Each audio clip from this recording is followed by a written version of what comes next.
Impact of chronic absenteeism on student achievement. This is what I completed my signature project on. Since COVID, the occurrence of chronic absenteeism has increased drastically. During COVID, our students would miss school because either they had COVID or they had to stay home due to a family member in the household having COVID. So absenteeism increased. So, how does that compare to years since COVID and schools within the vicinity? Well, I work at Bay Minette Elementary, and I pull the data from Bay Minette Elementary and two other schools in the area to see the com the data, the comparison of the chronic absenteeism within these schools. So I pulled 2022, 2023, as well as 2023, 2024. So according to the data that I pulled from the state website, Bay Minette Elementary has an increase of chronic absenteeism back in 2023, 2024. It is actually higher than the other schools in that area. So now let's compare it to the district. Bay Minette Elementary has almost double the chronic absenteeism compared to the county that they are in.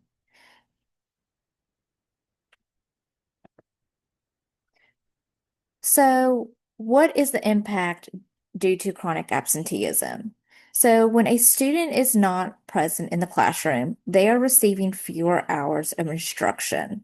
Therefore, there is an impact on their academic achievement. They also have very limited interactions with their peers and have reduced access to essential interventions. Now, think about our special needs students. If they require constant exposure to the material in order to build upon that skill and they are chronically absent, those deficits are not going to close as quickly as we would have hoped. What about our students with social skills needs? They're If they are chronically absent, they are not getting the interactions they need with their classmates in order to appropriately interact with them. So there are several impacts that special ed as well as general education students can have if they are chronically absent. So my guiding questions for my signature project, I had one main one, which was, does implementing a weekly school-wide attendance incentive improve the chronic absenteeism at our school? So that was my driving question to my signature project. Now, what is chronic absenteeism? Chronic absenteeism is whenever a student is absent 10 or more days of the school year. Intervention. All right. So the intervention that was put into place that has been found effective across multiple studies was doing an incentive-based program. Now, some places have done it monthly, some have done it weekly, some do it quarterly, semester. For our school, because we have the flexibility to, we did a weekly intervention. Students that were at school all week were able to participate in what we call a Fun Friday. During this Fun Friday, they got to pick a club that they would enjoy to attend, or they did an activity within their class, within their homeroom. That was found to be effective in other intervention programs. Now, along with this, just the intervention of an incentive cannot just work alone. There's also the multi-tier support system where our school is starting to make that shift of being termed RTI, response to intervention, to MTSS, the multi-tiered support system.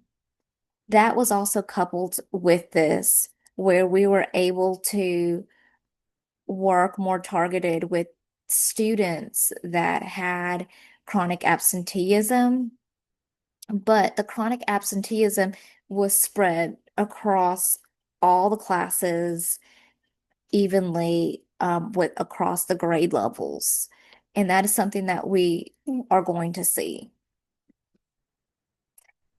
So when we ran the experiment, it was done weekly. I gathered up the data, reports were ran on a weekly basis.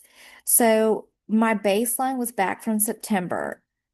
Now, I did not have the opportunity to run this experiment as long as I would have hoped.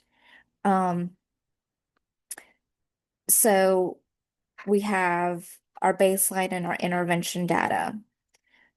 So the baseline, started it at 80% because whenever you do the percentage um, zoomed in like that, you can tell that there are changes to the attendance.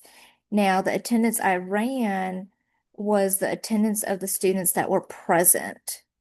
So the baseline shows that we were at about 95 or a little above. Now I had a controlled and an experimental. The controlled were the classes that did not receive the intervention, and the experimental were the ones that did. Now, when you look at the experimental side of it, you do see that there is a dip in the attendance percentages. So we'll go a little bit deeper into that data in a few. Um, our goal was hopefully to get our classes at 100% during this intervention time period. As you can tell, according to the graph, that is not what happened. Um, and I would have liked to continue on with the intervention. Now, some changes to the study that I would have liked to do was to integrate an early warning system with parent involvement. I think there can be more done in regards to letting parents know that they're about to be chronically absent. So I would like to be able to initiate that. I would also like to target a specific subgroup.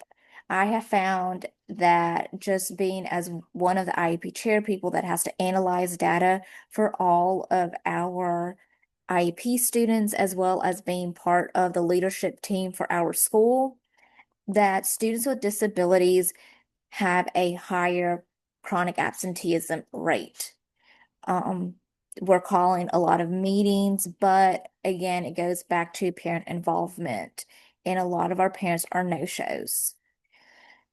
There should be more research done in regards to chronic absenteeism and what we can do to help reduce that number. It is impacting schools across our county at this point, and our students are not making the growth we expected them to.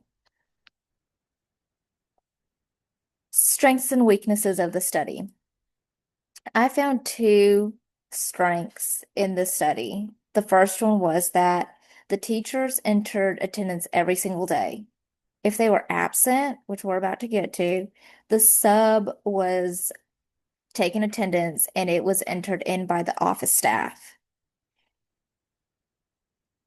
Now, another strength was that this intervention and the MTSS was practical and implementable for the schools. This is a quick, easy within your school budget in order for you to implement this intervention to try to reduce your chronic absenteeism and get students on campus.